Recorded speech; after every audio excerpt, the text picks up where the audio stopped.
Hello friends, स्वागत है आज के इस नए एसएससी एमटीएस क्लास में। आज के क्लास में आपके लिए मैं टॉप 50 जीके जीएस के क्वेश्चन लेकर आया हूं। और एक बार दोस्तों क्वेश्चन का लेवल ज़रूर चेक कीजिएगा, क्योंकि पिछले वर्ष के ये प्रश्न है जो पिछली बार एमटीएस का पेपर हुआ था उसमें जो क्वेश्चन आए थे वही क्वेश्चन है। हर बार ये क्वेश्चन ज़रूर आते हैं आपके एमटीएस एग्जाम में, तो सारे प्रश्न आप याद कर लीजिए। 1 से लेकर 50 तक क्वेश्चन, सारे के सारे क्वेश्चन आपको याद करने हैं, इसलिए पूरा क्लास लास्ट क्वेश्चन तक देखिएगा। जिसने भी वीडियो को लाइक शेयर सब्सक्राइब नहीं किया है तो लाइक शेयर सब्सक्राइब करने के साथ वीडियो को शुरू करते हैं। पहला क्वेश्चन देखिए। फर्स्ट क्वेश्चन आपके स्क्रीन पे। उससे पहले जिन्होंने भी अभी तक इस वीडियो को लाइक नहीं किया है तो लाइक के साथ इस वीडियो को कंटिन्यू कीजिएगा। इस एफर्ट के लिए लाइक करने के साथ साथ वीडियो को शेयर भी कर देना और चैनल को सब्सक्राइब करके बेल आइकन भी ऑन कर लीजिए। फर्स्ट क्वेश्चन, सिंधु सभ्यता में वृहत स्नानागार कहाँ पाया गया था? Where was the great bath in the Indus civilisation found?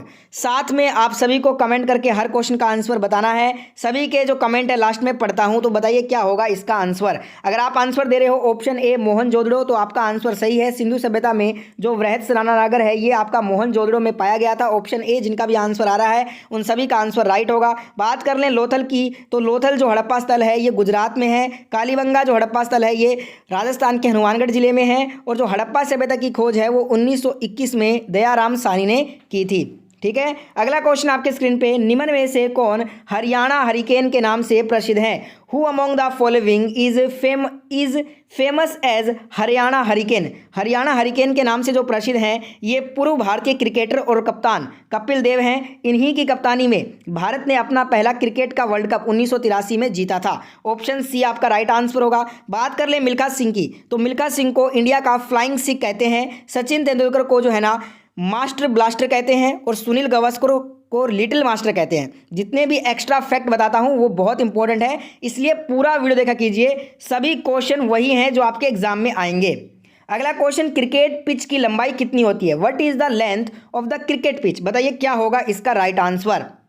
अगर आप आंसर कर रहे हो ऑप्शन बी 22 गज तो आपका आंसर सही है। जी हाँ, 22 यार्ड होती है क्रिकेट पिच की लंबाई। Option B is the right answer. अगला क्वेश्चन, उबेर कप का संबंध किस खेल से है? With which game is Uber cup associated? बताइए क्या होगा इसका राइट आंसर। अगर आप आंसर बैडमिंटन कर रहे हैं तो आपका आंसर सही है, बैडमिंटन से संबंधित है उबेर कप। बढ़ते हैं अगले क्वेश्चन की तरफ। अगला क्वेश्चन, भारत के प्रथम मुख्य चुनाव आयुक्त कौन थे? Who was the first chief election commissioner of India? इसका आंसर होगा ऑप्शन बी सुकुमार सेन जी। जी हाँ, सुकुमार सेन ये भारत के पहले जो है ना चुनाव आयुक्त है, मुख्य चुनाव आयुक्त। ऑप्शन बी जिनका भी आंसर आ रहा है उनका आंसर सही है। आपको कमेंट में बताना है कि वर्तमान में भारत के मुख्य चुनाव आयुक्त कौन है। जिनको भी मालूम है कमेंट करके बताइए। जीवी मावलंकर की बात करें तो ये भारत के प्रथम लोकसभा के स्पीकर थे। ठीक है अध्यक्ष। अगला क्वेश्चन, मानस बाघ अभ्यारण्य कहाँ पर है? Where is Manas tiger reserve situated? तो ये स्थित है असम में। जिनका भी आंसर ऑप्शन डी आया है उन सभी का आंसर राइट है। साथ में सभी कमेंट करते रहिए, आंसर सभी के कमेंट लास्ट में पढ़ूंगा। अगला क्वेश्चन है, तराइन की दूसरी लड़ाई कब लड़ी गई? When was the second battle of Tarain fort? देखिए तराइन की जो दूसरी लड़ाई है ये 1192 में लड़ी गई थी। ऑप्शन डी जिनका भी आंसर आ रहा है उनका आंसर बिल्कुल सही है। अब यहाँ पे देखिए दो लड़ाई लड़ी गई थी तराइन की। पहली हुई थी 1191 में, दूसरी हुई थी 1192 में। जो दोनों ही युद्ध है ना ये पृथ्वीराज चौहान और मोहम्मद गौरी के बीच में लड़े गए थे। पहले में पृथ्वीराज चौहान की जीत हुई थी, दूसरे युद्ध में छल से मोहम्मद गौरी ने पृथ्वीराज चौहान को हरा दिया था। ठीक है, अगला क्वेश्चन देखिए, थीन बांध किस नदी पर स्थित है? Thein dam is situated on which river? Thein बांध की बात कर लें तो यहाँ पे ये हमें देखने को मिलता है रावी नदी पे। जिनका भी आंसर आ रहा है ऑप्शन सी उन सभी का आंसर बिल्कुल राइट है। अगला क्वेश्चन देखिए, कौन सा शहर जो है वो मूसी नदी के किनारे स्थित है? बात कर लें दोस्तों मूसी नदी की, तो पहले भी ये क्वेश्चन हमने किया है। थोड़ा क्वेश्चन का लैंग्वेज चेंज है। अब इस बार आपसे मूसी नदी के किनारे बसा जो शहर है वो पूछ लिया गया। तो हैदराबाद जिनका भी आंसर आ रहा है उनका आंसर बिल्कुल सही है। और यहाँ पे बात करें लखनऊ जो कि राजधानी है यूपी की, ये आपका गोमती नदी के किनारे बसा हुआ है। जबलपुर नर्मदा नदी के किनारे बसा हुआ है। श्रीनगर ये आपका झेलम नदी के किनारे बसा हुआ है। सभी एक्स्ट्रा फैक्ट मोस्ट इंपॉर्टेंट है, याद रखिएगा। अगला क्वेश्चन, 1942 में किस ब्रिटिश प्रधानमंत्री ने क्रिप्स मिशन भारत भेजा था? Which British prime minister sent the Cripps mission to India in 1942? 1942 में जो ब्रिटिश प्रधानमंत्री थे विंस्टन चर्चिल, इन्होंने क्रिप्स मिशन को भारत भेजा था। जिनका भी आंसर ऑप्शन ए आ रहा है उन सभी का आंसर बिल्कुल राइट होगा। बढ़ते हैं अगले क्वेश्चन की तरफ।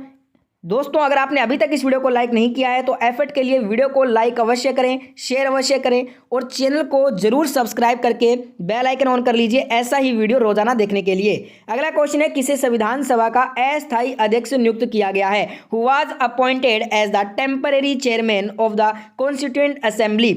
जो संविधान सभा का अस्थायी अध्यक्ष नियुक्त किया गया था वो सच्चिदानंद सिन्हा जी को नियुक्त किया गया था। ऑप्शन बी जिनका भी आंसर आ रहा है उनका आंसर सही है। इसके केवल 2 दिन के बाद ही जो है ना संविधान ने अपना पहला स्थायी अध्यक्ष चुन लिया, भारत के प्रथम राष्ट्रपति डॉक्टर राजेंद्र प्रसाद को। ठीक है, भीमराव अंबेडकर जी की बात कर लें तो इन्हें संविधान का निर्माता कहा जाता है, सबको मालूम है। वल्लभ भाई पटेल जी, इन्हें आयरन मैन ऑफ इंडिया और भारत का बिस्मार्क कहते हैं। अगला क्वेश्चन देखिए, किसे संविधान की आत्मा कहा गया है? Who has been called the soul of the constitution. संविधान की जो आत्मा है ये संवैधानिक उपचारों के अधिकार को कहते हैं। इसका वर्णन हमें आर्टिकल 32 अनुच्छेद 32 में मिलता है। ऑप्शन डी आपका राइट आंसर होगा। प्रस्तावना जो है ना इसे संविधान की क्या कहा गया है? कुंजी कहा गया है, ध्यान रखिएगा। ठीक है, ये भी पता होना चाहिए आपको। अगला क्वेश्चन, राष्ट्रपति और उपराष्ट्रपति के चुनाव संबंधी विवाद कौन सुलझाता, किसके द्वारा सुलझाया जाता है? देखिए, who has settles the disputes related to the election of the president and the vice president. तो इससे जो डिस्प्यूट किया जाता है वो सुप्रीम कोर्ट, सर्वोच्च न्यायालय करता है। ऑप्शन डी जिनका भी आंसर आ रहा है उन सभी का आंसर बिल्कुल करेक्ट होगा। अगला क्वेश्चन आपके स्क्रीन पे, निम्न में से कौन भारत का सबसे दक्षिणतम किनारा है? Which of the following is the southern most tip of India. तो सबसे जो दक्षिणतम किनारा है भारत का वो इंदिरा पॉइंट है। जिनका भी आंसर ऑप्शन ए आया है उन सभी का आंसर सही है। बात कर लें सबसे उत्तरी किनारा, सबसे उत्तरी किनारा कौन सा हो जाएगा? इंदिरा कोल हो जाएगा। अब इसके बाद बात करें सबसे पूर्वी किनारा कौन सा हो जाएगा? तो वालंगू हो जाएगा। इसके बाद करें बात सबसे पश्चिमी किनारा तो हो जाएगा कच्छ का रण। सभी एक्स्ट्रा फैक्ट बार बार बोल रहा हूँ, वेरी इंपॉर्टेंट है, तो वीडियो को पूरा एंड तक देखिए। अगला क्वेश्चन, भारत का क्षेत्रफल विश्व के क्षेत्रफल का कितना है? The area of India is what % of the area of the world. तो जो भारत है ना हमारा, ये अकॉर्डिंग टू एरिया वर्ल्ड में नंबर 7 पे एग्जिस्ट करता है और यहाँ पे इसका टोटल जो एरिया है ना वो 2.42% है पूरे वर्ल्ड का। ऑप्शन ए आपका राइट आंसर हो जाएगा। अगला क्वेश्चन है कि कौन सी धातु चुंबक द्वारा आकर्षित नहीं होती है? Which law is related to the force between 2 electric charge. तो जो आपका लोहा, निकेल, कोबाल्ट, ये तीनों ही जो धातुएं हैं ना वो चुंबक के द्वारा आकर्षित हो जाएंगी, आपने देखा होगा, पर एल्यूमिनियम जो है वो नहीं होता है। ऑप्शन डी जिनका भी आंसर आ रहा है उन सभी का आंसर बिल्कुल सही होगा। अगला क्वेश्चन है, कौन सा नियम 2 विद्युत आवेशों के बीच लगने वाले बल से संबंधित है? Which law is related to the force between 2 electric charges. 2 जो विद्युत आवेशों के बीच लगने वाला नियम है ना, सॉरी बल है, वो आपका कुलाम का नियम से संबंधित है। जिनका भी ऑप्शन बी आंसर आ रहा है कुलम्स लॉ, आपका आंसर बिल्कुल सही है। अगला क्वेश्चन, जिस ताप पर कोई द्रव्य ऊष्मा पाकर वाष्प में बदल जाता है वो क्या कहलाता है? What is the temperature at which a liquid turns into vapour on getting into it. देखिए, जिस ताप पर कोई द्रव्य ऊष्मा पाकर वाष्प में बदल जाए उसे हम बॉइलिंग पॉइंट, क्वथनांक कहेंगे। ऑप्शन सी जिनका भी आंसर आया है कमेंट में उनका आंसर सही है। सभी कमेंट करते रहिए राइट आंसर। अगला क्वेश्चन है, तुजू दर्रा भारत को किससे जोड़ता है? तुजू पास कनेक्ट्स इंडिया विद। देखिए, जो तुजू दर्रा है ना ये भारत को म्यांमार से जोड़ता है। जिनका भी आंसर ऑप्शन सी आया है उनका आंसर बिल्कुल राइट होगा। अगला क्वेश्चन देखिए, कर मत दो का नारा किसने दिया था? हु गेव द स्लोगन कर मत दो। कर मत दो का जो स्लोगन है ये India's iron man Sardar Vallabhbhai Patel ji ने दिया था। ऑप्शन बी आपका राइट आंसर होगा। अगला क्वेश्चन देखिए, मेघदूत किसकी रचना है? Whose creation is Meghdoot. सभी का आंसर आना चाहिए, बहुत आसान क्वेश्चन। मेघदूत जो है ये कालिदास जी की रचना है। ऑप्शन सी आपका राइट आंसर है। अगला क्वेश्चन, कन्नौज का युद्ध कब हुआ था? When did the battle of Kannauj take place. Kannauj का जो युद्ध है ये आपका 1540 में हुआ था, 1540 में। जिनका भी आंसर ऑप्शन ए आया है उनका आंसर बिल्कुल सही होगा। अगला क्वेश्चन है, कार्बन का परमाणु भार कितना है? What is the atomic mass of carbon. यहाँ पे एटॉमिक नंबर नहीं पूछा है, एटॉमिक मास पूछा है। तो एटॉमिक जो मास है वो 12 है, द्रव्यमान। ऑप्शन डी आपका राइट आंसर होगा। एटॉमिक नंबर पहले मैंने आपको करवाया था क्वेश्चन 6 होता है। ठीक है, अगला क्वेश्चन है, निम्नलिखित में से कौन सा उदरपातक पदार्थ है? देखिए, विच of the following is a refractory material. जो आपका उदरपातक जो पदार्थ है इनमें से किसे बोलते हैं उदरपातक? जो कि आपका सीधे ठोस से गैस में बदल जाए। तो कपूर, नेफ्थलीन, अमोनिया, क्लोराइड, ये तीनों ही जो है वो ठोस से गैस में बदल जाते हैं। इसलिए ये सभी जो है ना उपरोक्त सभी आपका आंसर होगा। ये तीनों ही उदरपातक पदार्थ हैं। अगला क्वेश्चन है, भारत में मुस्लिम लीग की स्थापना कब हुई थी? When was the Muslim league established in India? Bharat में मुस्लिम लीग की स्थापना 1906 में हुई थी, जिनका भी आंसर ऑप्शन सी आया है उनका आंसर बिल्कुल सही होगा। बात कर ले 1905 की, तो 1905 में लॉर्ड कर्जन के कार्यकाल में बंगाल का विभाजन हुआ था, सबको मालूम है। 1907 में कांग्रेस का सूरत अधिवेशन हुआ था, जिसमें कांग्रेस दो भागों में बंट गई थी। ठीक है, अगला क्वेश्चन है, लोकसभा में बहुमत दल का नेता कौन होता है? Who is the leader of the majority party in the Lok Sabha? जो लीडर होता है मेजोरिटी पार्टी का लोकसभा में, वो पीएम होता है, प्रधानमंत्री। ऑप्शन सी आपका राइट आंसर होगा। अगला क्वेश्चन है, निम्नलिखित में से सबसे छोटी कोशिका कौन सी होती है? Which of the following is the smallest cell? कोशिका का जो अध्ययन है वो हम साइटोलॉजी में करते हैं, और जो सबसे छोटी का कोशिका है वो माइकोप्लाज्मा को कहा जाता है। जिनका भी आंसर आया है माइकोप्लाज्मा, उन सभी का आंसर बिल्कुल सही है। अगर आप वीडियो को एंजॉय कर रहे हैं तो वीडियो को लाइक करना ना भूलें, लाइक करते रहिएगा। अगला क्वेश्चन है, स्पर्मोलॉजी में किसका अध्ययन किया जाता है? What is studied in spermology? Spermology में हम सीड यानी कि बीजों का अध्ययन करते हैं। ऑप्शन ए आपका राइट आंसर होगा।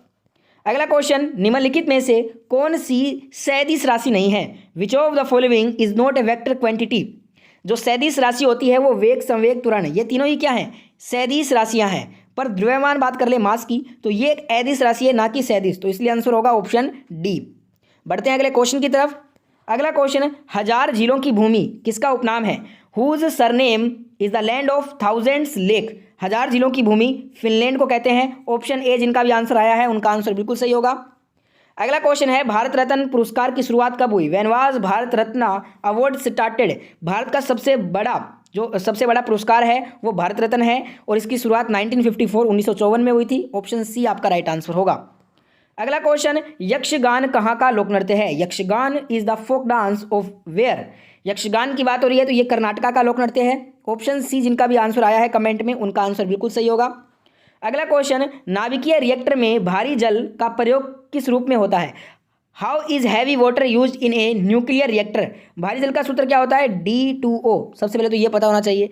और नाभिकीय रिएक्टर में भारी जल का जो प्रयोग है वो मंदक के रूप में होता है। जिनका भी आंसर ऑप्शन ए आया है उनका आंसर बिल्कुल सही होगा। अगला क्वेश्चन, भारत के सबसे दक्षिण में कौन सी नदी है? Which river is situated in the south most part of India? Bharat के सबसे दक्षिण में जो है ना वो वेगाई नदी है। ऑप्शन सी आपका राइट आंसर होगा। अगला क्वेश्चन, विश्व वानिकी दिवस कब मनाया जाता है?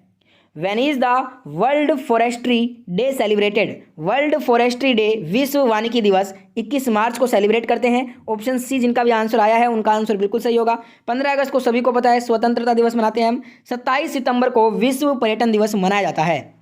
अगला क्वेश्चन, निम्नलिखित में से कौन बुद्ध चरित्र के लेखक थे? Who among the following was the author of Buddha Charitram?